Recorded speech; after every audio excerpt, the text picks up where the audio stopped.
ان آنکھوں پہ جو ہدایت پہ نظر جمائے بیٹھی ہیں، ان کانوں پہ جو ذکر خیر کے منتظر رہتے ہیں، اور ان قدموں پہ جو ہدایت کی راہ پہ گامزن ہیں۔ السلام علیکم ورحمۃ اللہ وبرکاتہ۔ پروردگار کا بڑا شکر، اور یہ سفر جاری و ساری ہے۔ حضرت علامہ اقبال کا ہی کہنا ہے، ظاہر کی آنکھ سے نہ تماشا کرے کوئی، ہو دیکھنا تو دیدہ دل ہوا کرے کوئی، اڑ بیٹھے کیا سمجھ کے بھلا طور پر کلیم، طاقت ہو دید کی تو تقاضا کرے کوئی۔ ہم بھی کچھ تقاضے لے کر آئے ہیں، اور دید تو ہماری پوری ہوئی، مگر عید تب ہوگی جب ہمارے سوالات کا جواب مل جائے گا۔ ہم چاہتے ہیں مختلف زاویوں سے آج اسلام کو سمجھیں، کتب عالم کا ذرا سا مطالعہ، پھر آسمانی کتب، اور پھر مذاہب عالم تک ہم پہنچے۔ مگر اس سے پہلے میں آج جس شخصیت سے سوال جواب کرنے لگا ہوں، کسی تعارف کی محتاج نہیں ہے، ایک تحریک ان کی صورت میں نمایاں نظر آتی ہے، شخص نہیں شخصیت ہے۔ اور وہ کہتے ہیں کہ گویا جادو ظاہر کفر ہے، مگر لوگوں نے یہ الزام لگایا کہ جادو کر دیتے ہیں، تو آج ہم جادو کروانے کے لیے آ گئے ہیں۔ انجینئر محمد علی مرزا صاحب، السلام علیکم ورحمۃ اللہ۔ جی وعلیکم السلام ورحمۃ اللہ وبرکاتہ، ولا حول ولا قوۃ الا باللہ، اللہم صلی علی محمد وعلی آل محمد۔ ویس بھائی، ونس اگین ویلکم آپ کو ہماری جیلم اکیڈمی کے اندر۔ اللہ کا نام لے کے شروع کریں۔ جزاک اللہ الخیر۔ سب سے پہلے ہاٹ ٹاپک ہے، اور ظاہر اس پہ بات چل رہی ہے، اور مختلف زاویے سے بات ہوتی رہی ہے۔ مذاہب عالم پہ جائیں گے، مگر ایک مذہب جو ہمارا ہے، جس کی بنیاد پہ ہم نے پاکستان بنایا ہے، یہ توہین کا بڑا مسئلہ چلتا ہے۔ ذرا ذرا سی بات پہ توہین ہو جاتی ہے، گستاخی تو خود بخود ہو جاتی ہے، اب یعنی کوئی کرے نہ بھی تب بھی۔ اب ریسنٹلی ایک بل بھی آ گیا ہے توہین کے حوالے سے، عظمت صحابہ اور اہل بیت، ہمارا سلام ہو دونوں پہ۔ اس حوالے سے آپ کا کیا رد عمل ہے؟ اس بل کی ضرورت ہے؟ سزاؤں میں اضافہ؟ ظاہر ایک بڑی جماعت ہے جو اس کا انکار بھی کر رہی ہے، اس سے بڑی جماعت ہے جو اس کی حمایت بھی کر رہی ہے۔ آئی وانٹ ٹو نو کہ انجینئر مرزا صاحب کیا کہتے ہیں؟ دیکھیں، جو 295C ہے پاکستان کا قانون، وہ تو سب سے بڑی سزا ہے، اور سب سے بڑا جرم پلانٹ ارتھ پہ اگر شرک کے بعد کوئی ہو سکتا ہے تو وہ رسول اللہ صلی اللہ علیہ وآلہ وسلم کی شان میں گستاخی ہے۔ مجھے بتائیں آج تک پریکٹیکلی 295C کے کانٹیکسٹ میں کتنے مجرمین کو سزا ہوئی ہے، یا کتنے مقدمات ہیں جو اپنے منطقی انجام تک پہنچے ہیں؟ اکثر بڑی عدالتوں میں جا کے فارغ ہو گئے ہیں، اور لوگوں نے اپنی ذاتی دشمنی نبھانے کی خاطر اس قسم کے الزامات لوگوں پہ لگائے، اس کا اینڈ رزلٹ کچھ بھی نہیں نکلا۔ تو یہ جو توہین صحابہ اور اہل بیت بل ہے، یہ تو اس سے بہت چھوٹا ہے اس کے مقابلے پہ۔ وہ تو 295C نبی علیہ السلام کی توہین سے متعلق ہے۔ اب توہین کی جب تک آپ ڈیفینیشن نہیں کریں گے نا، مسئلہ حل نہیں ہوگا۔ اچھا، ہاں جی، توہین کی جو ڈیفینیشن ہے نا، وہ تمام کے نزدیک مختلف ہے۔ ہم نبی علیہ السلام کو سینٹرڈ کرتے ہیں، باقی ہستیاں تو بہت بعد میں آتی ہیں۔ صحیح۔ نبی صلی اللہ علیہ وآلہ وسلم کی ذات سے متعلق ایسے عقیدے کلیم کرنا جو قرآن و سنت کی روشنی میں جسٹیفائی نہیں ہے، ان لوگوں کے نزدیک جو قرآن و سنت کو فائنل اتھارٹی مانتے ہیں، ہمارے جیسے لوگ، ہم تو اسے توہین سمجھتے ہیں۔ صحیح۔ کیونکہ بخاری مسلم میں حدیث ہے، جس نے میری طرف کوئی ایسی بات منسوب کی جو میں نے نہیں فرمائی، وہ اپنا مقام جہنم میں دیکھ لے۔ قرآن حکیم میں اس سے بڑھ کر یہ بات آئی، وَلَا تَقُولُوا عَلَى اللَّهِ إِلَّا الْحَقَّ، اللہ سے متعلق آپ نے حق کے سوا کچھ نہیں کہنا۔ بے شک۔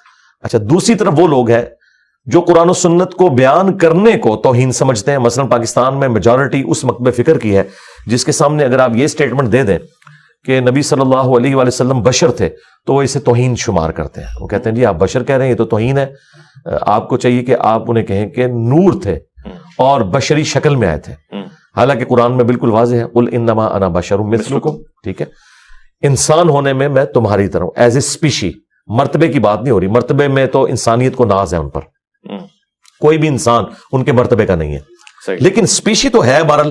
کیونکہ قرآن میں سورہ بنی اسرائیل میں اللہ تعالیٰ نے فرمایا اگر زمین پر فرشتے آباد ہوتے تو ہم فرشتوں میں پیغمبر بھیجتے۔ تو یہ تو مطلب ایک ایسی خطرناک چیز ہے کہ اس کی بنیاد کے اوپر لوگ ایک دوسرے کے اوپر گستاخی کے فتوے لگاتے ہیں۔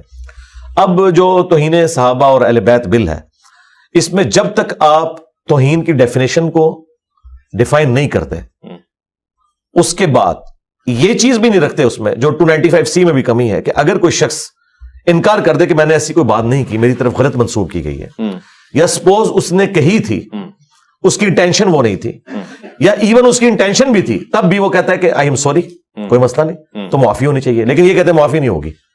بھائی سورۃ الفرقان کی آیت نمبر 69 میں اللہ تعالیٰ نے 3 بڑے گناہ گنوائے ہیں۔ نمبر 1 شرک، نمبر 2 بدکاری، نمبر 3 قتل ناحق۔ ان 3 گناہوں سے بڑا کوئی پلانٹ ارتھ پہ گناہ نہیں ہو سکتا۔ اچھا، حقوق العباد کے معاملے میں سب سے بڑا اگر کوئی اس میں وائلیشن کر سکتا ہے تو قتل ناحق ہے۔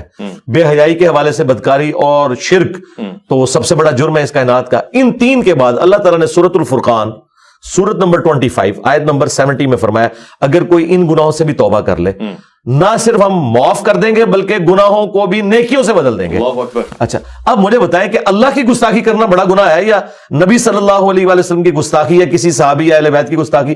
اگر وہاں پر اگر کوئی معافی مانگ لیتا ہے تو توبہ قبول ہو جائے گی، لیکن ان کا معاملہ بالکل ڈیفرنٹ ہے. یہ کہتے ہیں نہیں توبہ قبول نہیں ہوگی بلکہ اس کے اوپر سزا ایگزیکیوٹ ہوگی. اور جو ڈیفینیشن انہوں نے سمجھی ہوئی ہے مکاتب فکر کی توہین کی ڈیفینیشن ہی بالکل الگ ہے. اچھا. جب تک یہ سب کے سب کنسنسس کے ساتھ ایک ڈیفینیشن کے اوپر متفق نہیں ہوتے یہ سارے کے سارے بل کسی کام کے نہیں، نہ ان سے کوئی توہین میں فرق پڑنا ہے. جو لوگ کر رہے ہیں وہ اسی طریقے سے کرتے رہیں گے، اس کا رزلٹ کوئی نہیں نکلنا. اچھا. اور جن چیزوں کو بعض علماء توہین سمجھتے ہیں وہ اسی طریقے سے ہوتی رہے گی کیونکہ وہ تو قرآن و سنت میں لکھی ہوئی ہے.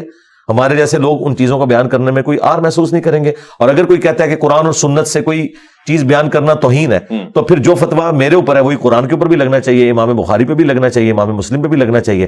ہم تو نقال ہیں نا، ہم تو ان کی چیزیں بیان کر رہے ہیں اور وہ بھی خود نبی صلی اللہ علیہ وآلہ وسلم سے روایت کر رہے ہیں جو احادیث ان کو بیان کرنے میں میرے خیال ہے کوئی توہین والا معاملہ بنتا ہی نہیں ہے. ہاں توہین یہ ہے کہ صراحتاً کوئی شخص گالی دے دے اور اس طرح کے الفاظ استعمال کرے جو ایک معاشرے کے اندر گالی کی کیٹیگری میں فال کرتے ہیں. اچھا. پھر اس کو توہین کہا جا سکتا ہے. سب و شتم کہتے ہیں. جی سب و شتم. دیکھیں الفاظ کے چناؤ میں فرق ہو سکتا ہے. اب دیکھیں بریلویوں نے باقاعدہ کمپیریٹیو اسٹڈی کروائی ہے تراجم کی، اس میں انہوں نے کہا کہ باقی مکاتب فکر نے بسم اللہ کا ترجمہ کیا ہے شروع کرتا ہوں اللہ کے نام سے، یہ شروع اللہ کے نام سے. اس میں وہ کمنٹس کر رہے ہیں کہ انہوں نے تو اللہ کے نام سے شروع ہی نہیں کیا، انہوں نے تو شروع سے شروع کیا ہے. اور اعلیٰ حضرت نے ترجمہ کیا اللہ کے نام سے شروع، وہ کہتے ہیں نہیں صرف اعلیٰ حضرت نے اللہ کے نام سے شروع کیا ہے. تو پھر اس میں نے ان کو پھکی دی تھی کہ اگر یہ اتنا سینسٹیو ایشو تھا تو بسم اللہ میں بھی تو اللہ بعد میں آ رہا ہے، با پہلے. ہاں با پہلے آ رہی ہے. ان کی بسم اللہ تو پھر یوں ہونی چاہیے تھی اللہ الذی باسمہ ابدہ، اللہ ہے وہ ہستی جس کے نام سے میں شروع کرتا ہوں. تو بھائی آپ اپنی بسم اللہ بدل لو. اب مجھے بتائیں کسی نے شیطان کے نام سے شروع نہیں کیا. آج اگر 10 PhD انگلش صحابہ کرام ہو جن کی نیٹو لینگویج عربی ہو، آپ انہیں اگر عربی والا قرآن دیں اور انہیں کہیں کہ اس کا ترجمہ انگریزی میں کرو، ساروں کے الفاظ کا چناؤ مختلف ہوگا لیکن مفہوم ایک ہوگا. یہ ہو ہی نہیں سکتا کہ ایک زبان دوسری میں ٹرانسلیٹ ہو تو آپ الفاظ کے چناؤ میں فرق نہ آئے. تو آئے گا کس سے آدم اور ابلیس قرآن میں 7 دفعہ ہے، وہاں الفاظ کے چناؤ کا فرق ہے فٹن کرنے کے لیے، ورنہ اللہ کی اور ابلیس کی گفتگو تو ایک دفعہ ہوئی ہے نا. الفاظ تو ہر دفعہ وہی ہونے چاہیے تھے لیکن اس کو صورتوں کے وزن میں بٹھانے کے لیے مختلف الفاظ کا استعمال کیا گیا ہے. تو اس سے کوئی توہین والا معاملہ تو نہیں ہو گیا، نہ کوئی آپ نے اللہ کی گفتگو کو ٹیمپر کر دیا جو شیطان کے ساتھ ہوئی ہے. تو یہ جو چھوٹی چھوٹی باتوں کو اٹھا کے سارا معاملہ کرتے ہیں. تو نٹ شیل میں میرا تو موقف یہ ہے اور مجھے امید ہے کہ یہ حتمی انجام تک بل پہنچے گا ہی نہیں. اچھا. ہاں یہ وہاں سے جو ہے وہ صدر صاحب اس کو سائن ہی نہیں کریں گے اور یہ اگلی اسمبلی کے گاٹے میں فٹ کر دیا جائے گا اور یہ ایک سمجھ لیں آپ شٹل کاک بنی رہے گی اور یہ معاملہ آگے چلتا رہے گا اس طریقے سے. ہاں اور اگر یہ ہو بھی جائے تو سرکار 295C تو چھوٹی چیز ہے نا، یہ 295C سے انہوں نے کیا کر لیا ہے، کتنے لوگوں پہ انہوں نے توہین مذہب کے الزامات لگائے، ثابت نہیں ہوئے، صرف ایکسٹرا جوڈیشل ایکٹیویٹی پرفارم کی. ادھر بھی یہی ہوگا کہ پرفارم کچھ نہیں ہوگا، ایکسٹرا جوڈیشل ایکٹیویٹی پرفارم ہو رہی ہوگی، بس اس سے زیادہ کچھ نہیں ہوگا. اللہ اکبر اللہ اکبر. بہت شکریہ، یہ بہت ہی خاص موضوع تھا اور اس پہ آپ کا جواب آنا انتہائی ضروری تھا.